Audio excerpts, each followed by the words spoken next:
Hello, everyone. Welcome to today's podcast. Our guest of today is Arthur, and he's the founder of ElevAI. Arthur, why don't you tell a little bit more about yourself and what your company is doing? Yes, so I am passionate about life and about technology and about nature, and just basically, I'm very passionate about creating a better future for the world. And this is why I started ElevAI at the beginning this year, is because I actually want to leverage AI to create a better future for this planet. So I am using AI to optimize processes within companies that have a positive impact on the world. This way we can steer AI and tech for good, and we can make sure that the future becomes a better and more stable for our children, for everyone, for the planets, for the animals, for the environment, and for everyone. Yeah, and I love your motivation, man, how you're saying it. It goes pretty deep, right? It's not like, hey, I want to Yeah, make a business and I want to yeah, make sure if it's a market fit. No, like you want to make a yeah, difference into the world, right?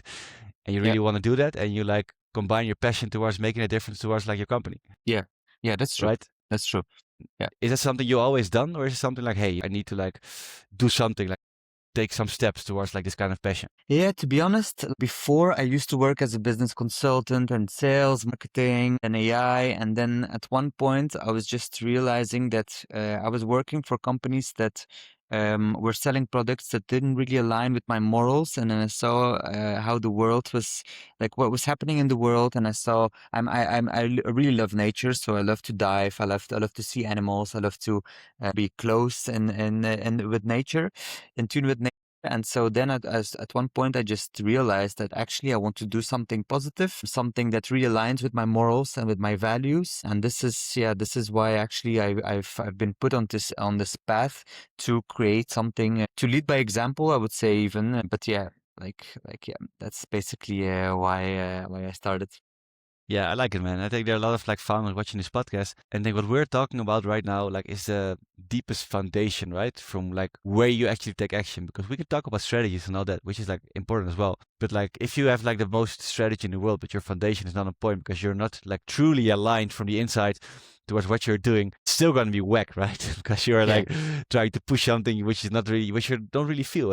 Like, what do you feel like you being so aligned towards what you're doing? It feels like at the moment, like you're like the way you're speaking. What do you feel is the biggest benefit of like just doing business out of complete alignment? Well, to be honest, I think I'm kind of a workaholic because of I became a workaholic because of that, because I'm so aligned, and what my work doesn't feel like work anymore. It feels like just passion. Yeah, So sometimes I can work like not sometimes, I would say mostly every day. I get up at 6:30, and then I start working at around 8, and I finish until at 11 or at 10, right? Or some at 12. Right now it's 12:20 doing this podcast. And I don't know, I feel like once you're aligned with your values, once you find your passion and your purpose, I think purpose is a very important thing, right? Once you yeah, find your purpose, I think then everything becomes like flawless, right? Everything becomes a mission to achieve something. And that's I think a very, very powerful thing. I love that. It's kind of this engine, right? Which you kind of feel from the inside, which kind of like pushes you forward. And then aligning this purpose towards what you're doing, right? Like, what do you feel like? Which kind of companies, type of companies benefits the most from what you are doing with ElevAI? At this moment, we're focused on bigger scale companies, right? So scale ups mostly, who have like really growing pains, and who really feel like they are hiring a lot of people and they're not exceeding in sales or in marketing or in any operational issues that they're having, or operational structures. So that's who we're working with. But we're also always very flexible when working with startups. I think every um, impactful startup who has like a very interesting solution to a world problem, I think they also need to have leverage and scale. Yeah. I think for them it's also very important to be able to grow as fast as they can, to have biggest impact as fast as they can. Because at this moment, like, to be very fair, we don't have so much time anymore to really turn around the planetary boundaries that are being crossed at this moment. Yeah. It's like we really don't have so much time. So that's why I try to push as much as possible and try to educate everybody on how they can leverage AI. Yeah, and I like what you're saying. Like, we don't have so much time anymore. It's like what I feel like, maybe you agree with as well. Like, the biggest change with people with business happen when they feel there is a sense of urgency, right? Because many times we think like we can wait, but if you actually know, sure, you cannot wait, because like if you don't do it tomorrow, it's never gonna happen. This is like gonna be an engine for like actually growing in the best way possible, right? before I was also someone like that. I was always like, yeah, I'm gonna do it later, right? I'm gonna do it later. It's like your brain is lazy, right? It's like it's very common to know that the brain chooses always the least path of resistance, right?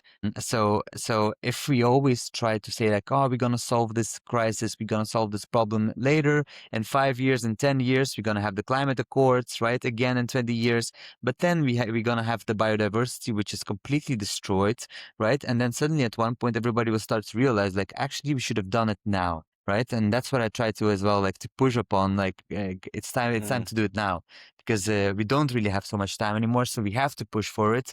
And that's for every company, right? Like that. It's like before you had the internet boom, every company who didn't have a website, right? They had to take extra steps to catch up. Right? We don't want to play catch up anymore because every single extractive company or a polluting company is already automating, is using AI to predict the amount of barrels they're gonna produce next day, where to drill, stuff like that. And now all these impactful companies, they have to do the same. They have to do it because now it's still time that they can leverage it. Very nice. And then talking about like ElevAI, right? Like I'm sure starting ElevAI, like you being a founder is like solving a lot of challenges, right? Like have to deal with a lot of problems every day, like in a nice way because you're passionate about it, right? Yeah. And Well, sometimes not in a nice way, but yeah, I mean that's also part of the journey, right? yeah, And exactly. and let's say from your experience, you growing ElevAI towards where it is right now, like what is some of the biggest challenges you kind of had to solve in this journey? You mean technically? Just like whatever comes up in the business. I think the biggest challenges that we had to solve at this point, I would say actually it's what's it called?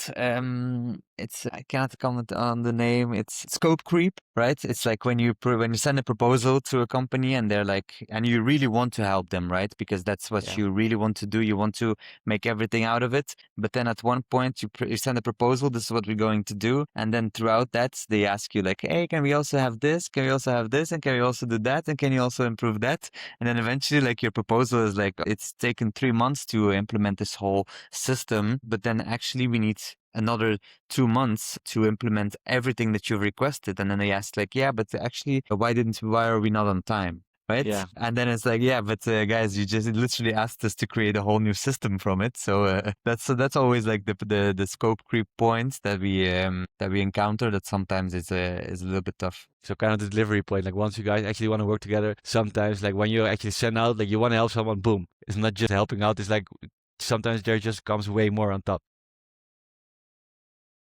And I would say maybe a second thing is to have people. I think that's not the most difficult part, but to go to that point to convince people about the benefits of AI and how, especially for an impact scene, because AI is kind of a taboo word, right? Yeah. It's kind of something that everybody thinks like, no, it's super polluting, right? We cannot use this. We have to have our values. We have to do everything manually because this is how it goes. But that's something that you have to change your mindset, right? You change their mindset and towards saying like, this is actually what everybody else is doing, you should be doing, because you're gonna have even better impact, even more impact on it. And even if AI might be polluting, your net positive, it can be way more X than the negative, right? Yeah. So it outweighs it way more. Yeah, very nice. Because sometimes people have this idea in their mind. What do we always see in the market? There's like this kind of small percentage. Like they know they have an issue, and once you talk with them, they know they have a problem, and it's pretty easy to convert them, right? But then there's the other part, like maybe the 97%, which they not even know they have an issue. But if you ask those people the right questions, they kind of start to realize, like, hey, shit, what you're doing, Arthur, with ElevAI, that's exactly what we need. But only after you trigger them with asking them the right questions, right? Exactly. Yeah. And what are some of the ways how you guys are acquiring new customers at the moment? Right now, mostly we have word of mouth. So most inquiries come from word of mouth. We have clients who are very, very happy with what we're doing, and they are also referring us to other people, which is actually very, very great. And I'm super grateful for that. And then another part is also we just started like a marketing campaign. So we have this whole sales system. We actually created a full B2B sales system where like every single part part of it is there, but we haven't applied it yet because we didn't really have so much time. And it's so funny because we're literally doing that, but we didn't have so much time to implement it for ourselves while we're doing it for others. But now we are starting to implement the system where we do the outreach on LinkedIn, email outreach. What else are we doing? Webinars. We're doing webinars. We are starting tomorrow our Substack. So our first Substack account is launching tomorrow. Yeah, I think those are the channels at this moment. Very nice, man. Looks like there's some exciting times ahead, right? And then talking Yeah. further on this, like what are some of the goals you guys are having, like with everything which is starting right now, like with ElevAI for the next, let's say, 6 to 12 months? Okay, 6 to 12 months. We'd love to grow our team for sure. I would also love to have all our, or maybe 80% of our operations automated. That would be amazing. And then also hopefully become the AI partner for impact-driven organizations, because that's what we're really aiming for, to be the partner for impact-driven organizations. And maybe the last thing is also we really want to coin the term regenerative AI. So that is something that we are working on right now. It's a concept where we try to push AI to have more positive than negative. So people see AI in a different light. So it becomes more, it becomes something positive instead of always associated with something polluting. Yeah, very nice. And then my question to you is like, were you like a fan of Lord of the Rings? Have you watched those movies? Shit is coming. This is so funny. Did you do research on me? Oh my God. That is It's so funny. So a couple of two things. One, I organized this summer a weekend for my friends where we did a Lord of the Rings weekend. We went hiking in the mountains with 15 friends, all dressed up like Lord of the Rings. So that was super super funny. And the second, actually, the first first Substack newsletter that we were going to write was actually about Lord of the Rings. But we changed it. It's gonna be the 5th episode or 5th article we're gonna write. But Lord of the Rings is a very big part of it, so I love it. It's like a sign of the universe, man, that I'm asking you this question. Yeah, it's so crazy. It's so funny. And let's say right, then all the people, let's say from Lord of the Rings, you can be Gandalf for like one day. You're gonna age Yeah. like 40 years in one day, but there's like a benefit of you aging so quickly. Like you being Gandalf, you can hold his magic staff for like one day, right? And with his magic staff, you could solve any possible problem you might be having with ElevAI. What kind of problem would you choose to solve with this magic wand of Gandalf if you could be him for like one day? If I could have 48 hours in one day, I think that would be great. Let's do that, man. Yeah. Yeah. I wish I could Eventually like time is a perception, right? this is like this pen is a magic wand. I would love to send it over to you. But it's probably gonna take a while from Colombia to Bali. By the time I wake up tomorrow, it's gonna be fine. Hey, that I might be it, have right? 48 hours. 48 hours then. And let's say you could like give some advice towards the founders who are watching this podcast right now. And from all the knowledge you've gained along the years, like you growing ElevAI towards where it is right now, what's one piece of advice you would give to those founders which they can start implementing straight away after the podcast? Yeah. So personally, my to-dos is something that I work on I write down my to-dos every morning. I take time to write my to-dos and then I structure them to really finish them. So and maybe that's not what I want to suggest. I think what I would suggest is actually to take time to get away from everything. So like just to meditate or just take a moment of silence when your head is clouded. Just take a moment, take a breather, go away for 10 minutes, close your eyes, just to think, don't think, and just try to empty your mind. Once your mind empties, I feel like such great ideas come. You really, really, really start to, you get always really, really inspired after you come back. And then you're really full energized. You have so much clarity, you have an empty mind, and you can really, really scale or like grow within that moment, within these hours after that. Yeah, I love what you're saying. So basically take time for yourself to really like empty all these thoughts, connect with yourself, and from connecting with yourself, you kind of start being reminded towards like what's really important. And then once you got reminded towards what's really important, you should take action on those things, Yeah. right? Yeah, I feel like people do that way too little.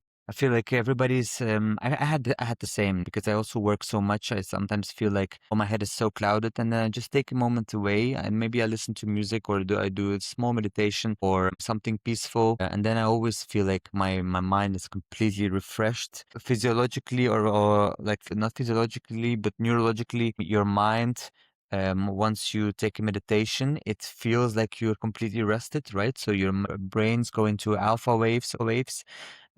So then your mind becomes like very, very, very slower to receptors, and then it can retune again. Yeah, I love it. And like taking time for ourselves, usually always like the most simple things like in life are usually the most powerful things. But because they are so simple, like taking time for yourself, like it's oftentimes like so easy to actually overlook it. While there's so much power in there, right? Yeah, and I also think maybe like what also really really helped me, because before I was someone who always was doing things alone, and I always tried to focus on everything by myself. And then I decided to look for support, and I think it's really really great once if you're trying to launch something, maybe find someone who aligns with you and you can do it together. Because if you can share work, you can share ideas, you can brainstorm, life gets so much easier.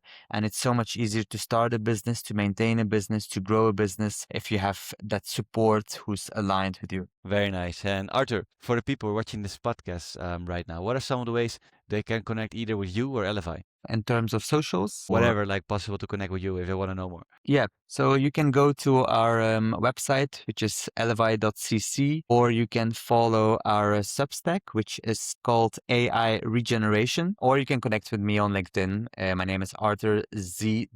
And then you'll find me, founder of ElevAI. Very nice. Arthur, thanks so much for being on your podcast, sharing your value, sharing your story about Lord of the Rings, talking about what you're passionate about. And for the people who are watching this podcast right now, I'm going to make sure to put the links of Arthur and the company down in the description below so you can easily find it. And thanks everyone for tuning in, and see you all on the next episode. Thank you, Arthur. Thank you, Joey. Thanks for your time.